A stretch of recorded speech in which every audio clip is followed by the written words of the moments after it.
Israel defence force यानी IDF ने एक बयान में कहा है कि उसने साउथ लेबनान में हिजबुल्लाह के एक सीनियर कमांडर पर हमला किया है, जिससे उसकी मौत हो गई है।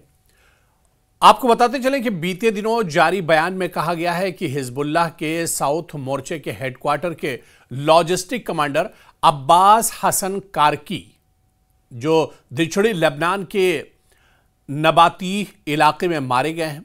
कारकी पर यह बड़ा हमला आखिर क्यों किया गया, यह बड़ा सवाल उठाया जा रहा है, क्योंकि इजराइल वक्फे वक्फे से लेबनान को टारगेट करता रहता है, लेबनान पर हमले करता रहता है। लेकिन बड़ा सवाल यह उठता है कि कारकी पर यह हमला इस इलाके में क्यों किया गया है। न्यूज एजेंसी सिन्हुआ की रिपोर्ट के मुताबिक कारकी ने दावा किया है कि हाल के महीनों में हिजबुल्लाह की जो जंगी सलाहियतें हैं उनको रिबिल्ड करने की कोशिशों का नेतृत्व किया था, और आईडीएफ के मुताबिक कारकी ने साउथ लेबनान में हिजबुल्लाह की जो ताकत है उसे दोबारा से खड़ा करने की कोशिश की थी और इसे आगे बढ़ाया था। पिछले साल लड़ाई के दौरान तबाह हुए बुनियादी ढांचे को बहाल किया, वो तंजीम को और संगठन के फोर्ट स्ट्रक्चर को फिर से स्थापित करने और साउथ लेबनान में हथियारों के ट्रांसफर और स्टोरेज के मैनेजमेंट के लिए भी जिम्मेदार था। कार को निशाना बनाया गया। दरअसल एक कार को निशाना बनाया गया और लेबनान की नेशनल न्यूज एजेंसी ने बताया है कि शुक्रवार को साउथ लेबनान में एक सड़क पर एक गाड़ी को निशाना बनाकर इजरायली हवाई हमले में अब्बास हसन कारकी की मौत हो गई, और एक लेबनानी सुरक्षा सूत्र ने सिन्हुआ को कंफर्म किया है कि कारकी हिजबुल्लाह का एक अधिकारी था, हालांकि उसने कोई और जानकारी नहीं दी। लेबनान के मीडिया के मुताबिक कारकी साउथ मोर्चे के पूर्व चीफ अली कारकी के रिश्तेदार थे, जिनके पिछले साल हिजबुल्लाह के लंबे समय से वो नेता रहे थे और हसन नसरुल्लाह के साथ हत्या कर दी गई थी। तो इस हमले को भी दरअसल एक बड़ा हमला माना जा रहा है और इसे एक तरह से लेबनान हुकूमत के लिए, वहां की सरकार के लिए, सिक्योरिटी फोर्सेस के लिए एक बड़ा झटका माना जा रहा है। दरअसल 4 लोगों की मौत हुई है और इजराइल द्वारा लेबनान में हिजबुल्लाह के ठिकानों पर यह हमले करने के ऐलान के एक दिन बाद ये तमाम जानकारी निकलकर सामने आई है, जिसमें हथियारों का एक भंडार और एक ट्रेनिंग कैंप शामिल है। लेबनानी अधिकारियों ने बताया है कि एक बुजुर्ग महिला सहित 4 लोग इस हमले में मारे गए हैं।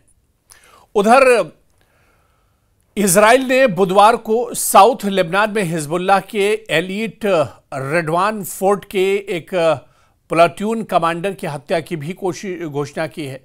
उस पर हथियार ले जाने और भविष्य के हमलों की योजना बनाने का दरअसल आरोप लगाया गया है, और दोनों ही मामलों में शुक्रवार की तरह इजराइल ने कहा कि लक्ष्य की मौजूदगी या कार्रवाई सीजफायर का उल्लंघन है। दरअसल हिजबुल्लाह और इजराइल के बीच सीजफायर 27 नवंबर 2024 से ही इफेक्टिव है, लागू है, जिसे गजा जंग के वजह से शुरू हुए जो लड़ाई शुरू हुई, इसे काफ़ी हद तक एक तरह से रोक लगाई गई। हालांकि इजरायली फौज हिजबुल्लाह के खतरों के खिलाफ लगातार कार्रवाई करती रही है और इसका हवाला देती रही है। लेबनान में कभी कभार हमले करती रहती है, जबकि लेबनानी सीमा पर 5 अहम ठिकानों पर इस तरह की सेना लगातार तैनात है।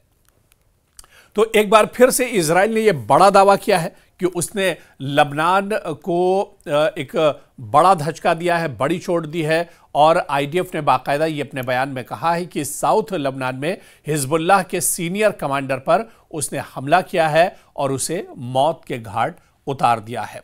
क्योंकि मशरिक़ी वुस्ता में अगर देखा जाए तो लेबनान कहीं ना कहीं इजराइल के लिए एक दर्द-ए-सर बना हुआ है, और ख़ास तौर से चाहे हूसियों की बात करें, अल-क़साम ब्रिगेड की बात करें, हमास की बात करें, इसी तरह से लेबनान में जो मुजाहिदीन हैं, जो लड़ाके हैं, वो इजराइल के लिए काफ़ी ज़्यादा परेशानियां खड़ी करते रहते हैं। और ऐसे में आप देखिए कि इजराइल लगातार लेबनान या उससे मुत्तसिल जो इलाके हैं वहाँ पर हमला करता रहता है ताकि इनके लड़ाकों को एक तरह से रोका जा सके। और इस बार जो इजराइल की तरफ से दावा किया गया है कि लबनान में हिजबुल्लाह के सीनियर कमांडर पर यह हमला किया गया है। इससे पहले भी आपको याद होगा कि हसन नसरुल्लाह और उनके साथ कई बड़े जो कमांडर थे हिजबुल्लाह के, उन्हें निशाना बनाया गया था, क्योंकि हिजबुल्लाह इजराइल के लिए बहुत बड़ी रुकावट है। हिजबुल्लाह इजराइल के लिए मशरिक़ वुस्ता में अक्सर मुसीबतें खड़ी करता रहता है और हिजबुल्लाह कहीं ना कहीं इजराइल के लिए दर्द-ए-सर बना हुआ है। ऐसे में इजराइल की तरफ से इस तरह के हमले मशरिक़ वुस्ता के अलग अलग जो एरिया हैं, जो इलाके, वहाँ पर और ख़ासतौर से लबनान के अंदर भी इस तरह के हमले किए जाते रहे। दरअसल हिजबुल्लाह गौरिला लड़ाई में बहुत माहिर होते हैं और ज़मीनी लड़ाई में इन्हें काफ़ी महारत हासिल होती है। लेकिन आपको बताते चलें कि इजराइल के तरफ से हवाई हमले किए जाते हैं, एयर स्ट्राइक किया जाता है और इन्हीं एयर स्ट्राइक की वजह से एक बार फिर से ये दावा किया गया इजराइल की तरफ से कि हिजबुल्लाह का एक सीनियर कमांडर इस हमले में मारा गया और इसके अलावा और भी कई हलाकतें उसमें हुई हैं। लेकिन कारकी का मारा जाना ये हिजबुल्लाह के लिए एक बड़ा झटका हो सकता है।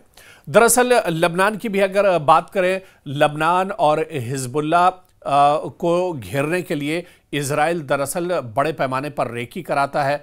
आईडीएफ बड़े पैमाने पर यहाँ पर जासूसी कराता है और चीज़ों को एक तरह से जो जानकारी है वो इंटेलिजेंस के ज़रिए से इकट्ठा कराता है और उसके बाद जब सही मौका होता है तो वो टारगेट को एक तरह से निशाना करता है। और कुछ इसी तरह से इस हमले में भी हुआ है, जहां पर हसन कारकी को मौत के घाट उतार दिया गया है। और इजराइल ने बाकायदा यह दावा किया है कि साउथ मोर्चे के हेडक्वार्टर के लॉजिस्टिक कमांडर अब्बास हसन कारकी, जो साउथ लेबनान के इलाके में, इस पर यह बड़ा हमला किया गया है। तो हिजबुल्लाह के लिए तो ये एक बड़ा झटका है। लेकिन जब जब इजराइल की तरफ से इस तरह की कार्रवाई होती रही है, हिजबुल्लाह लगातार इसका बदला लेता रहा है और हिजबुल्लाह की तरफ से इस तरह के हमले लगातार होते रहे। और जब इजराइल को इस तरह की कार्रवाई करता है तो हिजबुल्लाह की तरफ से इसका जवाबी कार्रवाई या पलटवार जरूर किया जाता है। और अब यहां से देखना यह बहुत अहम होगा कि मशरिक़ वुस्ता में जहां पर हालात अब कदरे बेहतर थे, गजा की जंग एक तरह से रुक चुकी थी, गजा में एक तरह से सीज़फायर हो चुका था, क्या वहां पर अब हालात एक बार फिर से खराब हो सकते हैं?